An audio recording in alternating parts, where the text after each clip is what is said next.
Dr. Mark Tanghese here with your Science Moment. Today I'm going to talk about motorcycle mind and countersteering and why people have failed to explain countersteering for years. They provide videos with complicated physics diagrams. I mean, I'm a physicist, but there's so much more intuitive ways to discuss it. I did a video 200 Science Moments ago where I talk about how, in fact, your body knows how to countersteer, and I sort of ran and showed you how you can basically engage. When you're engaging in quick jerks to the right or jerks to the left, you actually engage in the analog of countersteering with your body. You'll, instead of just leaning to the right to go to the right, you'll shoot a leg off to the left, which is like your tire is moving to the left, but you haven't counterbalanced for that, so you shoot off to the right.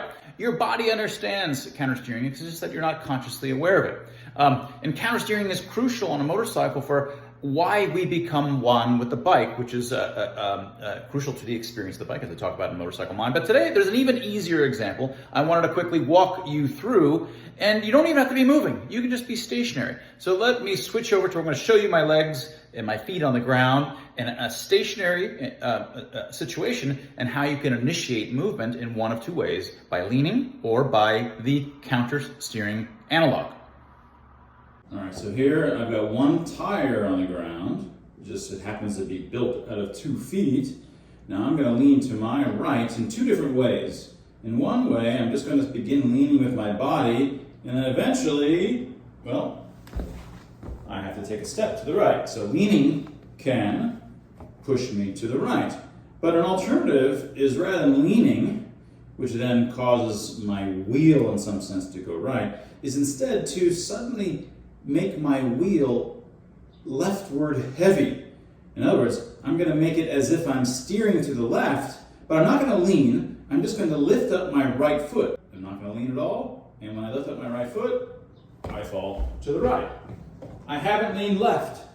I haven't done the usual things that would happen if I turn left, but I've done one thing that I do when I turn left, making my entire tire move to the left of where it was. Instead of going straight forward, most of my tire is now to the left, as if I'm going left, but it's in fact causing me to go right because I haven't leaned in that direction. So again, I can begin leaning, and I fall to the right, or I can make my tire go left by lifting up my right foot, and that makes me fall to the right as well.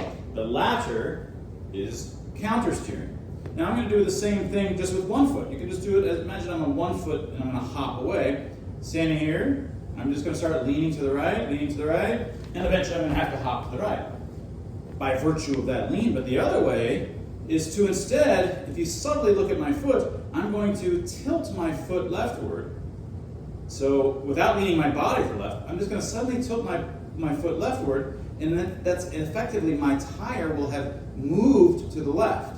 But my body never moved to the left, so I'm off balance, and I will end up moving to the right. Again, this will be the analogy with countersteering. So 1, 2, 3. And I shoot off to the right.